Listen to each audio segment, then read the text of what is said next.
Ils étaient 40, ils avaient à peine 18 ans et pourtant ils vont jouer un rôle décisif dans la survie de l'État d'Israël pendant la guerre d'indépendance. Aujourd'hui, on vous raconte leur histoire. Nous sommes le 14 mai 1948. À Tel Aviv, David Ben Gourion se tient devant les caméras du monde entier. Il annonce la naissance de l'État d'Israël. Dans les rues, c'est l'explosion. Les gens dansent, pleurent, s'embrassent. Mais au même moment, une guerre commence. Dès le lendemain, les armées arabes attaquent. Une guerre totale, immédiate, et Israël est censé ne rien avoir. Pas d'armée organisée, très peu d'armes, et pourtant, des millions de munitions sont déjà prêtes, suffisamment pour permettre à ce tout nouvel État de tenir face à ses ennemis. Alors la question est simple. Comment un pays qui vient à peine de naître a pu se procurer autant de munitions? Pour comprendre, il faut remonter quelques années en arrière, à une époque où Israël n'existait même pas encore. La région est sous contrôle britannique et les Juifs qui y vivent n'ont pas le droit de posséder ou de fabriquer des armes sous peine de mort. Une loi appliquée avec une extrême rigueur envers eux, tandis que les autorités ferment souvent les yeux ailleurs. Le problème est clair, une guerre approche et ils n'ont aucun moyen de se défendre. Pour remédier à cette situation, la Haganah, la principale organisation de défense juive de l'époque, lance une opération ultra secrète. Une opération illégale, dangereuse et décisive. Yossi Avidar, l'un des commandants de la Haganah, comprend que le temps est compté. Il met en place un plan audacieux. Il envoie Yehuda Arazi, un agent spécialisé dans les opérations clandestines en Europe. Sa mission, faire entrer en contrebande des machines capables de fabriquer des balles. Pendant plus de 4 ans, pièce par pièce, 12 machines sont transportées en secret. La Seconde Guerre mondiale est terminée.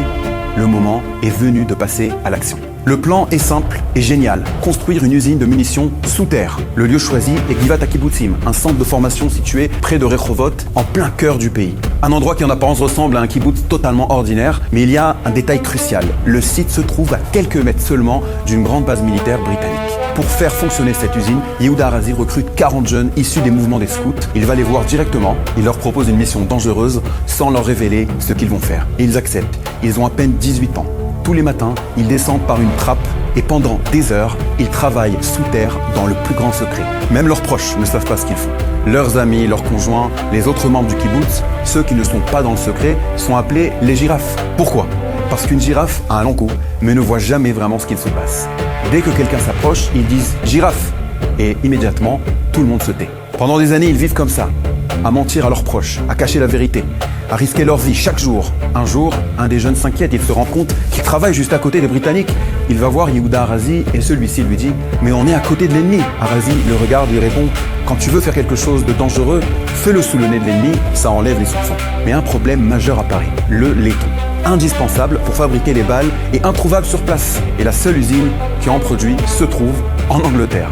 Alors Yehuda Arazi a une idée brillante. Il commande du laiton en prétendant fabriquer des coffrets de maquillage. Et les Britanniques livrent eux-mêmes la matière première sans se douter de rien. Et pour renforcer l'illusion, des coffrets de maquillage sont offerts aux soldats britanniques pour leurs femmes.